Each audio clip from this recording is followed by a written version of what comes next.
Stroke Occurrence and Recovery through TSI Velocity Part 2, number 1575, VPT 112, March 18, 2026, Gerald C. EclaireMD Foundation, Category, Stroke and Research Methodology. Core Insights: 1. Stroke occurs during instability, not at peak values. 2.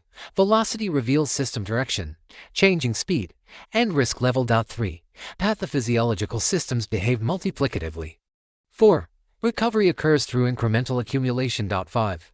RVI quantifies recovery efficiency. Conclusion: this work extends the VPT framework by introducing dynamic behavior through a new concept of TSI velocity. The system is no longer evaluated only by its level, but by how it moves, how it stabilizes, how it recovers by integrating energy, structure, variability, and dynamics. This model provides a more complete understanding of disease development, progression, and recovery. Final statement: system does not fail at its highest value. It fails at its most unstable transition. 1. TSI shows where the system is. 2. TSI velocity shows where it is going. 3. RVI shows how fast it returns to safety.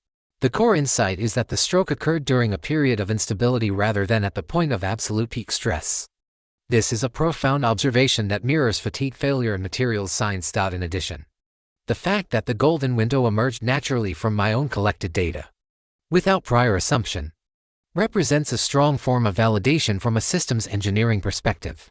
It suggests that the 3-month recovery window is not merely a clinical observation, but a mathematical consequence of stabilizing a highly sensitive biomedical system. Epilogue: I completed this paper in 5 hours, which would normally take me around 8 to 10 hours. This time saving is the direct result of utilizing commercial AI tools. Using this paper as an example, I developed the idea of TSI velocity last night just before going to sleep. I quickly jotted down the idea on my iPhone notes. This morning, after waking up, I began to think about how to define the velocity of TSI. I then used my medical AI software on my iPhone to process the 18-month dataset, including TSI velocity multiplied by 100 to amplify its visual effect, daily average glucose EEG, SBP, DBP, and calculated pulse pressure PP equals SBP minus DBP. After completing the data preparation, I used the VMT module within my developed medical AI software on iPhone to generate 3 key datasets over 18 months, single output strain with 3 selected input stresses, 1 strain stress dataset, cumulative VMT energy percentage build-up dataset. I then asked an AI tool to generate the required diagrams based on my datasets. I provided very specific instructions regarding font type, font color, size, line style and color, and background color. In addition, I specified the use of TSI velocity as the output strain, with PP and EEG as the 2 primary stressors, while excluding SBP for the 3D scattering geometric topology diagram. This decision was based on the fact that PP contributes the most to VMT energy and EEG represents metabolic influence, even though it is the smallest contributor. SBP, although the second most influential factor, overlaps with PP within the vascular stress domain to some degree. This type of judgment is better made by natural intelligence, i.e., the human brain, rather than delegated entirely to artificial intelligence AI. From the time domain charts of both TSI and TSI velocity, I identified 4 key months: 12 to 1024ths, 5 to 1025ths, 8 to 1025ths, and 3 to 1026ths. These represent either pivoting points or significant transition periods. I then instructed the AI tool to generate a radar chart specifically using these for months. After that, I wrote down my thoughts and the rough structure of the paper. I relied on AI mainly to correct typographical errors caused by my eyesight and small iPhone screen, improve grammar since English is my second language, and eliminate repetitive expressions created at different times. I fully utilized AI to strengthen my weaknesses. I used natural intelligence for creativity and pattern recognition, and AI for editing, polishing, and graphics generation. Although I could use my PC to generate these figures, it would take significantly more time and effort since traditional PC tools do not have built-in AI capabilities. Finally, I performed the last round of proofreading and editing before completing this paper.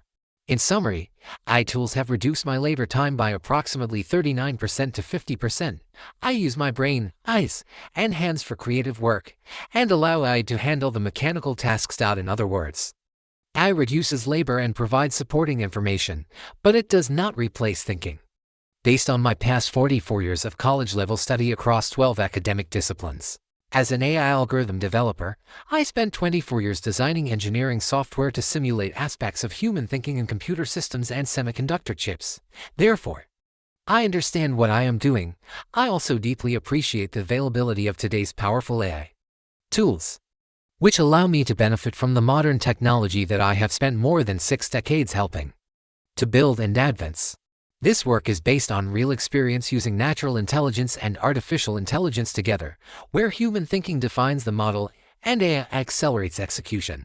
Disclaimer: I write this paper not for fame, but to share what I have learned so others can understand their health, prevent disease, and live longer, healthier lives. This content is provided for educational reference only and does not constitute medical advice. No doctor-patient relationship is created.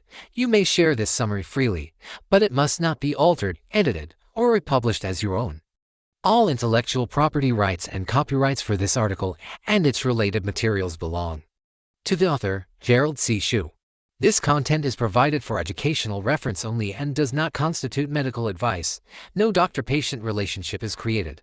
You may share this summary freely, but it must not be altered, edited, or republished as your own. All intellectual property rights and copyrights for this article and its related materials belong to the author, Gerald C.